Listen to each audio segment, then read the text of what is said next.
प्रवीण तिवारी जी गुरुग्राम से। श्री हरिवंश महाराज जी। गुरुदेव भगवान, अगर अपने अधिकार के लिए अपने निजी जनों से ही लड़ना पड़े और हमारे मन में उनके प्रति कोई रोष उत्पन्न हो तो क्या इससे राधा नाम रूपी धन में हानि होगी? मेरा स्वभाव ऐसा है कि मैं किसी को कष्ट में नहीं देख सकता। नहीं, जैसे कई जगह ऐसा होता है कि रोष करना होता है स्वाभाविक। जैसे गुरु को शिष्य पर दोष दर्शन करते हुए उसको निर्दोष बनाने के लिए कड़ा स्वरूप प्रकट करना पड़ता है। जैसे माता पिता को अपने पुत्र पर उसके दोष को देख करके उसे निर्दोष बनाने के लिए उसे शासन में लेना होता है, ऐसे अधिकारी को अपने अनुयायियों पर, जो उसके नीचे कर्मचारी हैं, उनको काम में लगाने के लिए, निर्दोष काम करने के लिए उनकी प्रमाद स्थिति न बढ़ पावे, इसलिए थोड़ा रोष प्रकट करना होता है। पर वो स्वांग माने अभिनय मात्र होना चाहिए, हृदय से क्रोधित नहीं होना चाहिए। थोड़ी देर के लिए अभिनय हुआ, अभिनय होना चाहिए, ना कि क्रोधित होना चाहिए। क्रोध का अभिनय और क्रोध में अंतर है। निजी जनों से महाराज जी, जैसे कोई जमीन संवाद हो गया या घर परिवार का, उसमें महाराज जी कैसे? हाँ, तो क्रोध का अभिनय करना होगा महाराज जी, लेकिन मैं उनका दिल भी नहीं दुखाना चाहता, मतलब मैं खोना नहीं चाहता उन लोगों की छोटी सी जमीन के लिए या फिर किसी और भी। हाँ, तो छोड़ देना चाहिए, फिर उस विषय को ही छोड़ देना चाहिए कि आपको जो लेना है आप ले लीजिए और शांति से रहिए, आनंद से रहिए। पर कहीं कहीं ऐसा होता है कि अगर ज़्यादा छोड़ते चले जाओ तो आपको ज़्यादा परेशान कर सकते हैं। तो थोड़ा ऐसा भी स्वरूप दिखाना चाहिए कि मतलब मर्यादित जीवन चला जाए।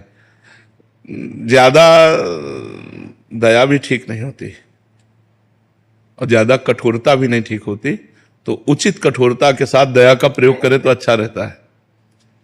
जैसे आप छोड़ दिए, अब वो अगले पॉइंट पर आपको कृपालु नहीं मानेंगे कि आपने कृपा की, वो अगला कदम उठाएंगे। फिर छोड़ दिया तो फिर अगला कदम उठाएंगे। और जब पहले ही कदम पर कि न्यायपूर्वक आप अपनी संपत्ति को ले सकते हैं, जैसे पांडवों ने कहा यद्यपि एक छत्र राज्य मुझे मिलना चाहिए, क्योंकि शर्त थी 12 वर्ष का वनवास और 1 वर्ष का अज्ञातवास पूरा होने पर पूरा चक्रवर्ती सम्राट पद आपको दे दिया जाएगा, तो हमें पूरा राज्य मिलना चाहिए। लेकिन यदि आप नहीं देना चाहते हैं तो हम बिना युद्ध किए राजी हैं, आप आधा राज्य दे दीजिए, हस्तिनापुर का राज्य आप कीजिए और इंद्रप्रस्थ का राज्य हम करते हैं। उनका नहीं देंगे। आखिरी में करुणा करके इस बात पर बात आई कि यदि वो 5 गांव दे देंगे तो हम 5 भाई काम चला लेंगे, लेकिन युद्ध नहीं करेंगे। तो दुर्योधन ने कहा सूजी के आगे की नोक पर नहीं दूंगा, तो कहा फिर महाभारत पक्का।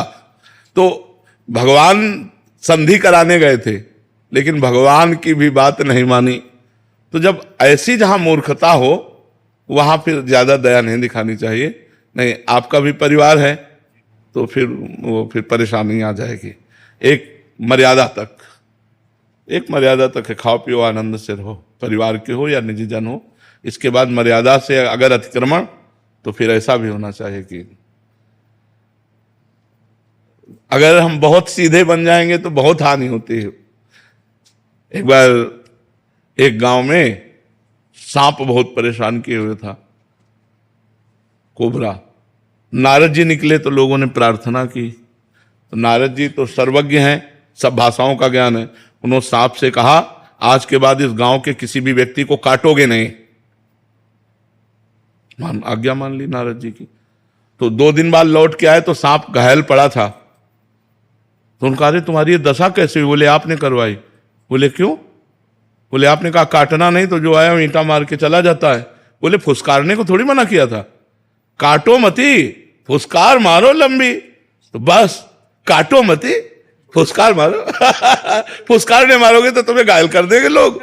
हाँ, फुसकार है, अगला कदम नहीं, तो बस फिर ठीक हो जाएगा। फुसकार की जरूरत होती है। अगर फुसकार की जरूरत ना हो तो आपको लोग बेवकूफ मानेंगे, आपको लोग पागल मानेंगे, आपको आपकी दयालुता और कृपालुता को आपको बुद्धू मानेंगे लोग। संसार का ऐसा क्षेत्र है, इसमें ज्यादा कृपालुता और दयालुता नहीं दिखाई जाती, इसमें धर्म पूर्वक निर्णय किया जाता है।